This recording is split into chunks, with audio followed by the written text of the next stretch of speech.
Hey, what's up everybody? It's TJ with Sanctified Homes, and today we're talking about asking your builder what their water management strategy is. We talked about this a little bit and I hit on it, but I'm going to go into way more detail. I have a drawing of a house here in front of me, and I just kind of want to make some marks on it, go over it, what a water management strategy is, and what you need to be looking for when you're looking to build your new home. Or remodel, honestly. So when we're looking at a house like this one, this is just an elevation view showing the 3 floors that we have on here, including a basement level, because when you're talking about your water management strategy, you need to be able to take a pen or a marker or whatever that is and be able to draw around the entire house, right?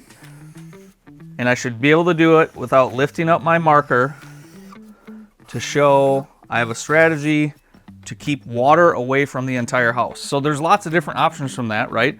So if we start at the lower level, you're gonna see that we'll normally have gravel filled in down on the bottom down here, right? And that's gonna help filter that water so that it can't wick up through your basement foundation. Same thing, we have footings down here when we're pouring your basement. So these footings go in, then your walls are actually poured on that. Between the footing and the wall, you should have some type of break there because of the capillary action of concrete, right? Most people don't realize this, but concrete can suck up a ton of water, and that's through capillary action. You can even look it up online, the exact stat, but it's crazy how much water a column poured of concrete could suck up. So when we're talking about water, we start down on the bottom. Then you have to look at, if you have a basement, right? We have to protect from water on the outside or inside, depending on what your strategy is. And then the other one is what is our grade and slope? So you can see on the right side or this side of the paper, we're showing the drainage or the grade down and away from the house.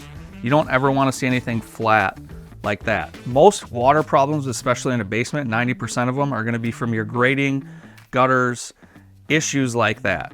So you have to take into account the grading of your lot. You might have some settling. You might need to fill dirt back in when that comes up. So another big one, right? You'll see all these cool new homes with, let's say they just have one of these flat roof planes and they build all the way out to the edge.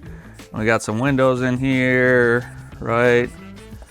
And we have a door, and you have windows on this side or this side. Well, if you get a driving rain and you don't have any overhangs here, or even if this has a big overhang, you're gonna get a lot of water hitting onto your siding wall.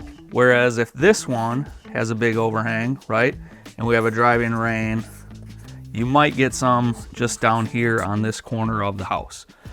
So a water management strategy is and will be how big are your overhangs. So even if we're just looking at this one, you can see very little on an overhang.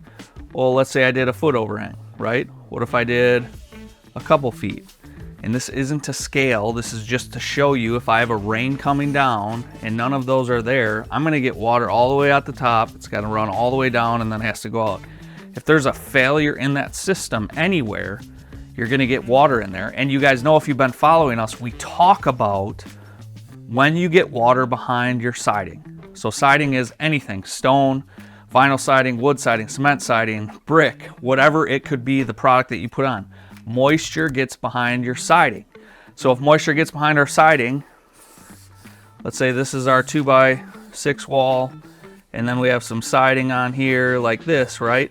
Well, moisture is gonna get behind here and hit on this wall. So we have to have a strategy to take that moisture and dry it out, or get it to shed out and away really fast. And you know, if you've watched some of our other stuff, we talk about rain screens, how we dry that out. That isn't my intent to go into that, but part of your water strategy has to be, how do we mitigate water, moisture when it gets behind our siding? Because we have to protect that, because that's where you see most of the house failures in a property, right? So we're talking about our walls here. That you also have to understand how you're detailing your window. A lot of people think detailing a window is fixed and it's taken care of with a bead of caulk. Caulk is not a water management strategy. If you put stuff together properly, you shouldn't need caulk to stop water issues when you're talking about protecting your house, right? because eventually caulk is going to fail and water is going to find that spot. And while it may take 10, 20 years for water to work its way behind this window and slowly rot out this wall, you have a water problem. Now, some people see it right away.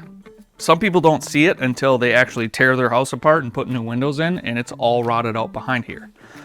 So again, water management strategy, we started down here, right? We went to our footing, we went up our wall, we have our walls above grade, we talked about overhangs, and then your other one is gonna be, right, we have to have a roof strategy.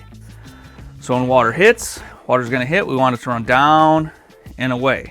So if we have a roof, doesn't matter what you're putting on, shingle, steel, whatever it might be, you want that slope properly, and then ideally you have some type of gutter system out here that's going to bring the water and divert it to where you want it to go. No gutters, that's going to hit down here. You'll see washouts, stuff like that, so I would recommend gutters.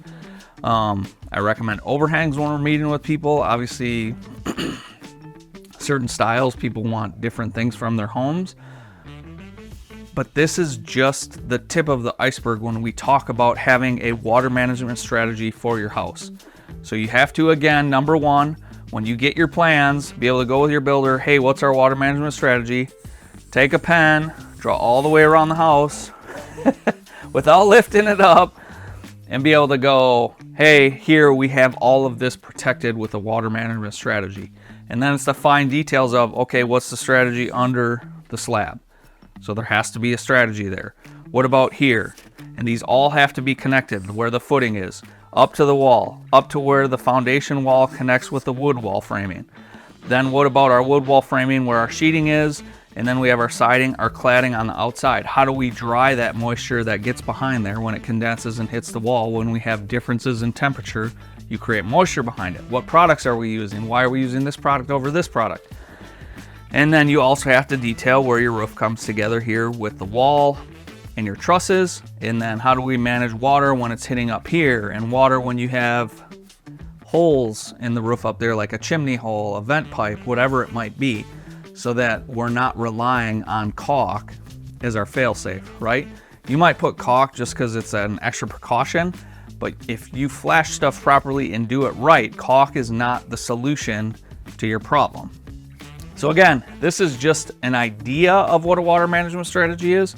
I didn't go into how to do all of it. We talked a little bit about, with the 2x4 wall detail here, how do we manage water, moisture when it hits on your OSB or Tyvek or whatever type of sheeting product you have, and that water drips down here. How do we make sure we get that out and dried off of your building so that you don't have mold issues and problems like that? So again, we hope you guys like this content and videos like this. If you want to see more detailed stuff like this, like maybe where I just go into a wall detail and how we put one together, make sure you guys are liking, subscribing, asking us questions. It helps when you're engaged with the content.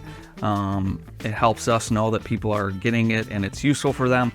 In the meantime, don't forget to raise your standard. We'll chat with you guys soon.